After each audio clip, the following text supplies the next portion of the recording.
Hi, and welcome to Quilting with Lori. My name is Lori Dickman, and welcome to the month of March. Often when we think of March, we think of the color green. And many times as quilters, when we're going through seasons in the year, we often like to use our scrap stash that correspond to those seasons. So today, I wanted to share with you some scrappy quilt blocks that you can make from your scrap stash, maybe using the color green. Obviously, you don't have to use the scraps that are those particular colors, but I'm celebrating the color green this month. So let's take a look at this. Here we have a beautiful quilt that's using a variety of greens, and this one is called Thrifty in Green. The quilt blocks that I'm sharing with you today were actually blocks that I did in my 52-week series of scrappy blocks. I will be attaching PDFs for the block itself below in the description box, and then I also have some ideas for quilts layouts on the quilt blocks on the back of these, so you want to check that out.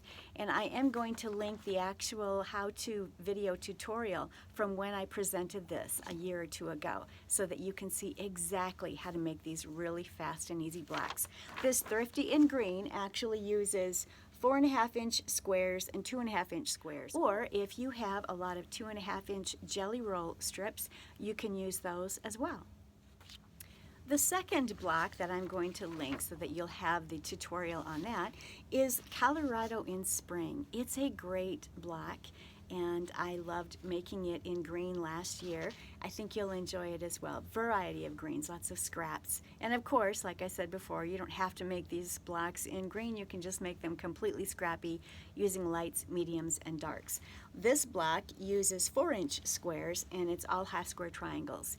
And I have some tutorials that I'll link below also that show you how to make 8 half square triangles very quickly, in 32 half square triangles very quickly. So I'll link those so you can go through those tutorials as well. But right now, let's take a look at how you put together the Thrifty and Green block and how you put together this beautiful Colorado block. Let me show you the block itself. Here it is, very simple, and you'll notice in those 4 corners, instead of having the half square triangles to create those June blossoms, it's simply 4 squares. What a simple block. I've got the light 4.5 inches in the center. I've got darks 2.5-inch squares and light 2.5-inch squares, and then some rather medium or Kelly green, different color green, 4.5-inch squares around that light. And it's going to be a fun one. And my PDF, which is also attached, make sure you grab the PDF, download it, save it. The instructions are there, and of course you can just follow along on the video. But I've also given you an idea of either using the quilt of this block in a horizontal or in an on-point version. So check that out. That might be something that you'd like to try. In both cases, I am going to use, I'm going to cut 1.5-inch wide strips. They'll end up as 1-inch sashings throughout the quilt, whether it's horizontal or on point. So here is my tabletop where you can see the block, and you see I've put a couple of them together with some sashing that I'm using. Everything is green and creams. I'm using more of the warm tones predominantly. There are a few dark green fabrics that might have a cooler undertone, but most of these do have a darker undertone. This one right here has more of a cooler undertone. But I'm not worried about that. It's simply going to be a quilt that will be completely greens and the creams, if you will, for the lights. And then the uniform color or fabric that you'll see throughout the quilt will be these center 4-inch. They're cut at 4.5, and of course they finish in the block at 4 inches. But these will be uniform in all of the blocks, and my sashing will be this sashing for the entire quilt. So that will be a resting place for the eye, but otherwise everything else will be all of my greens and creams. I am just going to have fun with this. So let's take a look. I'm doing this a little bit differently. In my Speedy Solutions book, the techniques book, I teach you how to cut up your stash and you have everything in squares and strips and templates and have it all sorted by size and value and shape. And in this case, I've cut all of those scraps into strips. So I have 2.5-inch wide lights, and I have 2.5-inch wide darks, or these greens. I have 4.5-inch darks here, and I have 4.5-inch strips of, I'm going to call them mediums, or they're just variations of greens.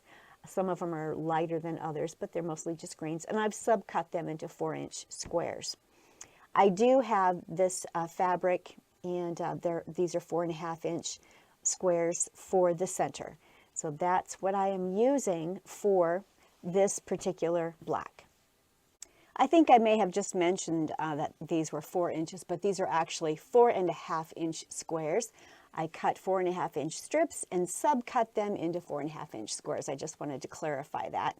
So for each block, we need a total of 1 light 4.5-inch square for the center.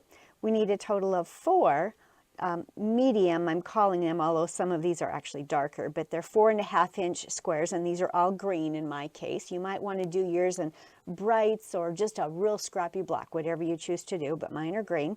I also have a total of 8 dark 2.5-inch squares and 8 light 2.5-inch squares that I've used.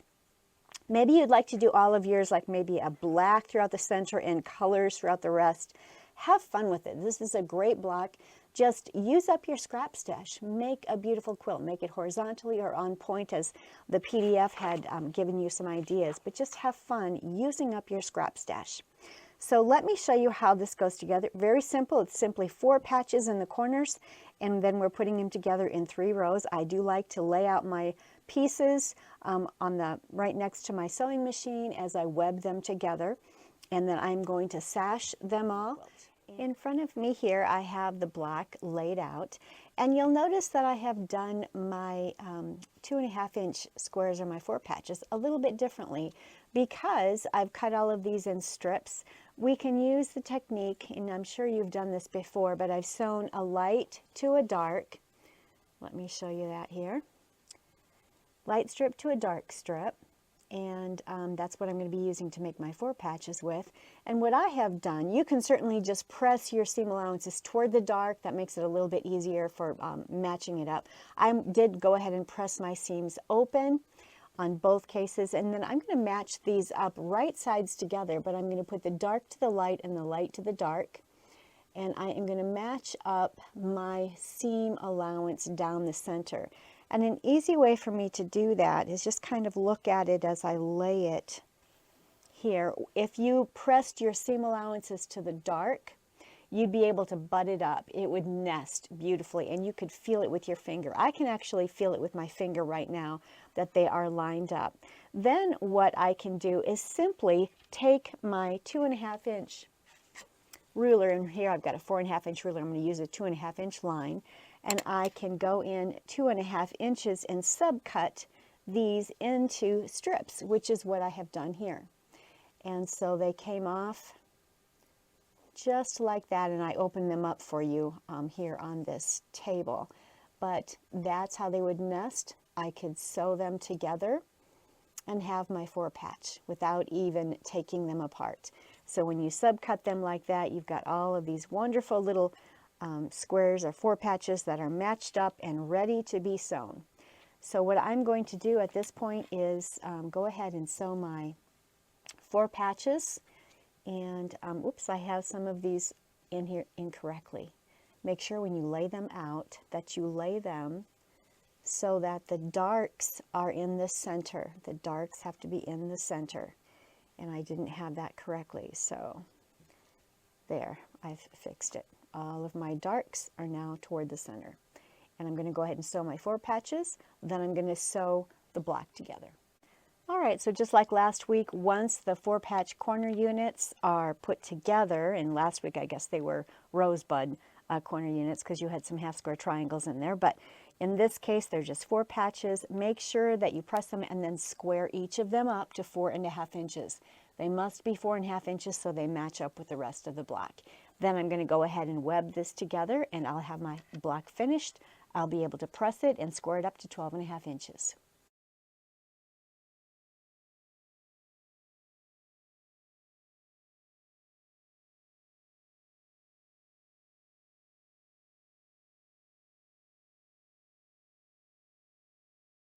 All right, so I have it sewn together down in the columns. Now I'm going to sew the rows together.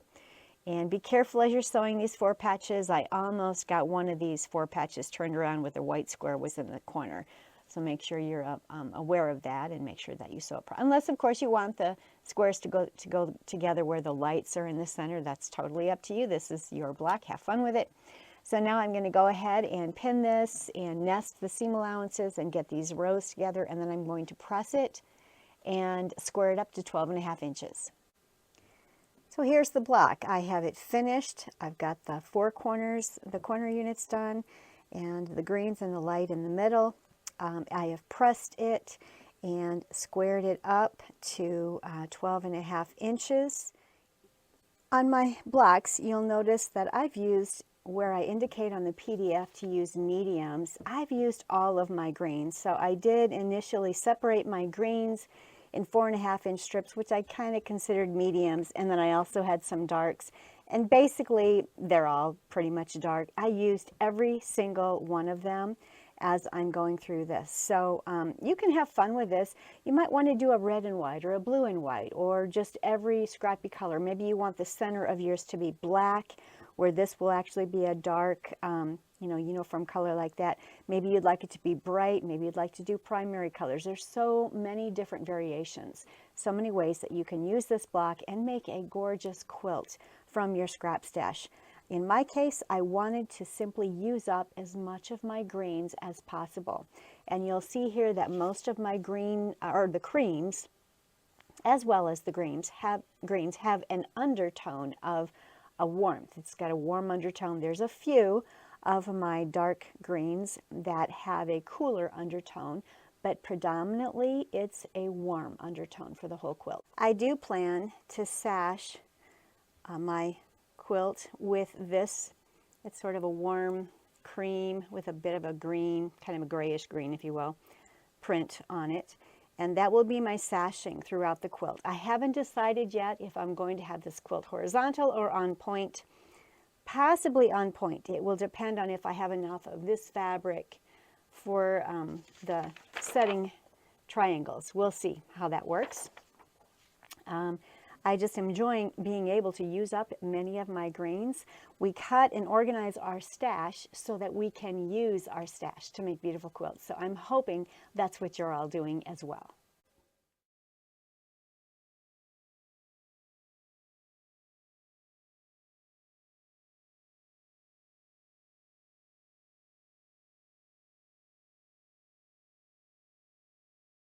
Hi, welcome to Quilting with Lori. My name is Lori Dickman, and today I have Scrappy block number 25 to share with you. This one I'm calling Colorado in Spring, and I'll show you here in a minute the PDF. This is the Colorado block, and the PDF that you'll find attached in the description box below. I've done it up in green, so I'm calling it Colorado in Spring. I'm really looking forward to spring since we just got 6 inches of snow here where I live. And there's an idea for how to put the block together in a quilt on the back. So make sure that you download that PDF or save it to your computer so you'll have that information. Now let's take a look at how this block is put together. So for this 52-week series of Scrappy blocks that I'm giving to you each and every Monday, I'm teaching you how to use your scrap stash to make beautiful quilts. And I'm going to have you pull today 4-inch squares to make the half-square triangles for this Colorado block. So grab your 4-inch bin and let's pull the squares that we're going to need. I'm going to show you the tabletop here so that you can see just exactly what I have pulled. So first of all, again, don't forget to download the PDF that gives you the fabric requirements that you're going to need for the block. And then I always like to put an idea for a special quilt on the back where you can make up more of this block that I'm teaching and use it in a quilt. And in this particular PDF, or this quilt, I'm simply placing the blocks. It's a 4x4, there's 16 blocks. And each time you look at this quilt, it looks like a different design is popping out at you. There's a secondary design, and it's just fun to be able to do something like that with your Scrappy blocks. So have fun with that. I've got a pieced border around the outside edge as well. So check that out. That might be something that you'd like to do. But for the block itself, let's see what I have pulled. I went into my 4-inch scraps, and I pulled a total of 8 4-inch lights. I pulled a total of 4 4-inch mediums, and I wanted 2 different mediums. You'll notice in the PDF that there are these mediums and those mediums. So that's what I have done. And then I've also pulled 4 darks, and those 4 darks are going to be used in the half square triangles around the outer edge. And of course, with every single Scrappy Black pattern that I'm giving you, you can make it any value that you want. You can flip things around. If you want the background to be dark and then the block itself to be lights and mediums, that is great. Have fun with your scraps and do some wild and crazy things. So that would be fun. Now, what we're going to do with each and every one of these is create half square triangles. So to create our half square triangles, what we're simply going to do is pair up the darks and the mediums with a light, and they're all 4-inch squares, and I'm pairing them by laying them right sides together. And what we'll do then is we'll draw a diagonal line. You've seen this many times. I use this technique as I make all of my half square triangles using my Speedy Solutions scrap stash. Basically, we are going to draw a diagonal line from one corner to the opposite corner, and then we're going to stitch on that on each side, a scant 1/4 inch on each side of that diagonal line. And I'm going to take it to the sewing machine and show that to you. Once we have done that, we'll cut on the diagonal line, then we'll press it open and square each of these up to 3.5 inches, because each one of these half square triangles, and they'll each create 2 half square triangles, must be squared up to 3.5 inches. Let me show you that. I have my pairs of half square triangle units laying here next to my sewing machine, and I'm simply going to sew a scant 1/4 inch on each side of this drawn line. I'll do it in a chain stitch fashion where I'll stitch all the way down one side and then all the way back up the other side.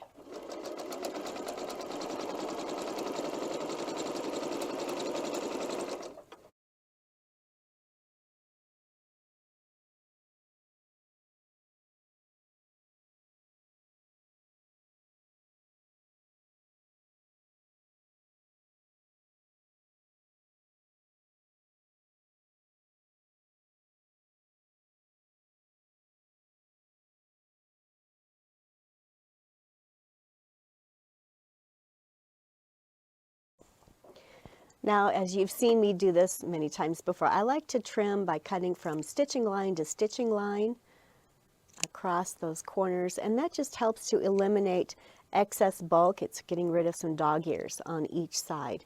So I'm going to go through and do that on all of these squares as I separate them. And then I'm going to cut on the diagonal line to separate the half square triangle units. Then I'm going to square them up. So I'll meet you at the table here in a minute, and I'll show you as I square them up using my Clearly Perfect slotted trimmer.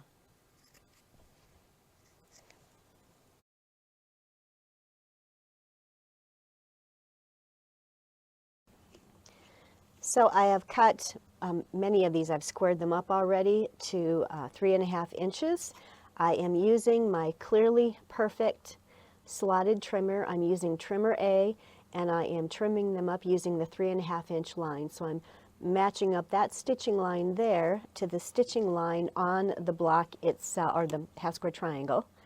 So I'm lining that up, and then I'm simply trimming around the outer 2 sides.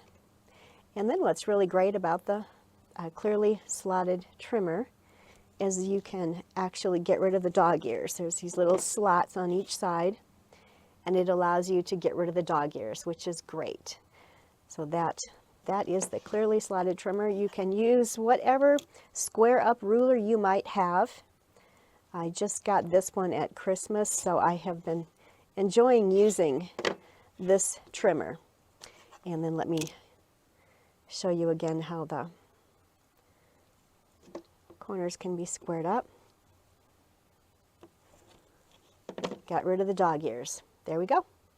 Now I'm going to press them open, and you could press the seams open if you like. Make sure you use a smaller stitch length if you're going to press your seams open, or you can press your seams to the dark. I will probably press mine to the dark. So now I'm laying out my block, and it's all half square triangles. As you can see, just follow the diagram. Be sure that you orient each of the pieces, each of the squares within the block in the correct direction so that it's creating this cool little curvy look there, if you will. This is the Colorado, and a real fun one. It's all half square triangles. Each of these half square triangle units must be squared up to 3.5 inches. When I sew this together, it's going to end up being a 12.5-inch block once I get it pressed and squared up. So I'm going to go ahead and web the block again, just as you've seen me do each and every week. I'm going to start by placing this block right up here on top of that, or this square, excuse me, on top of this, the first row.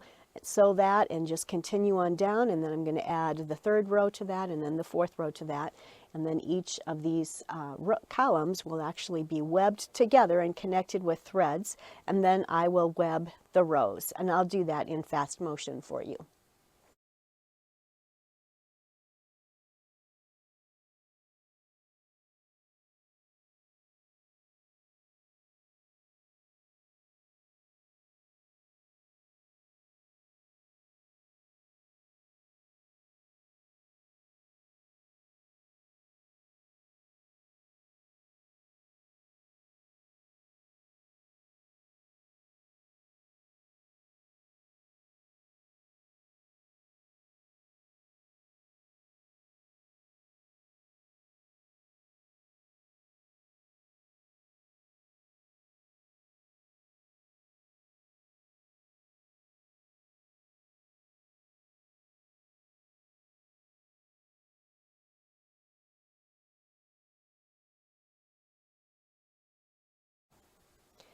So I've webbed these together so far, and so they're all connected with a thread here, which hence the term webbing. You'll notice here that I'm making sure that my units have that green curve, I'm going to call it, or kind of a hook, I guess, in the Colorado block. And what I love about webbing my block, especially when I have a lot of units that have to be turned in different directions, when I web it, I'll have my block laid out here on the side of my machine, and it just ensures, it helps me to ensure that the rows are going together properly and that each and every square within the row is oriented properly so that it creates the design that I'm looking for. And before I sew my rows together now, I'm just studying it, making sure that I've got all the colors where they're supposed to be, my mediums where I want them, my darks where I want them, the lights where I want them, and that the hooks are actually forming properly for the Colorado. And now that that looks good, I'm going to go ahead and get these all pressed or sewn together. You'll notice that I finger pressed these seams going this way, these seams on the second row going that way, these seams going this way, and these seams going that way. And that just helps to put the block together for you.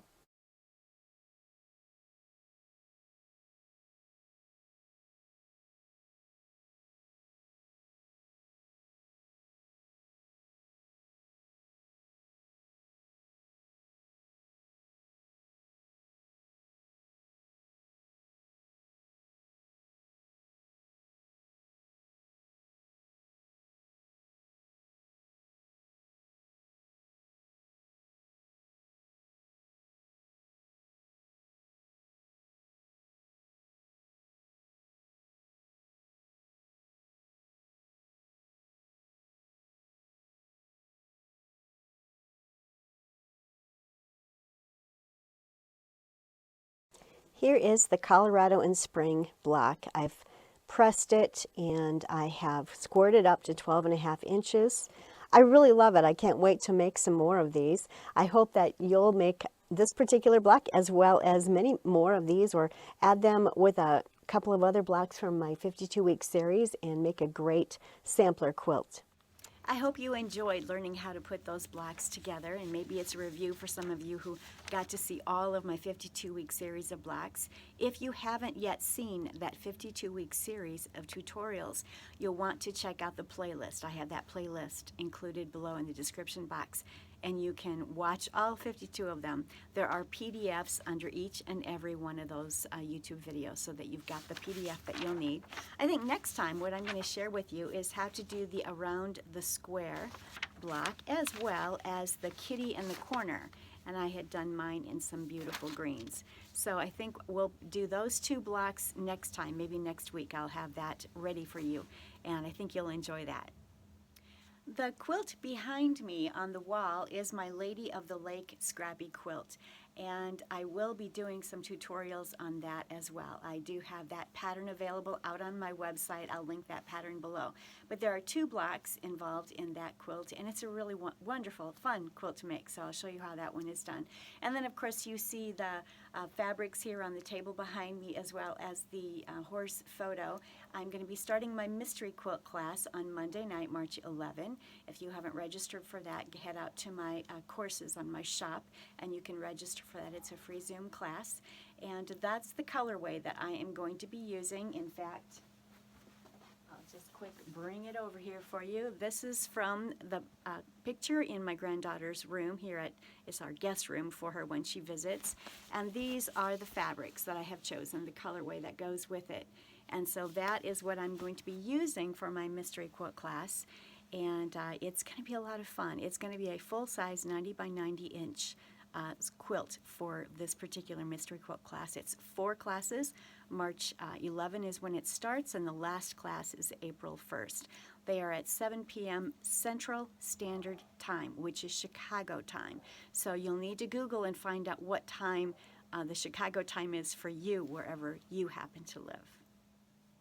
Thanks so much for stopping by my channel today. Again, it's Quilting with Lori, and my name is Lori Dickman. If you do like the content that I provide, please don't forget to like and subscribe and leave a comment. All of that really does help my channel to get out to other quilters just like yourself, and I really do appreciate that. Thank you so much. So until next time, happy quilting.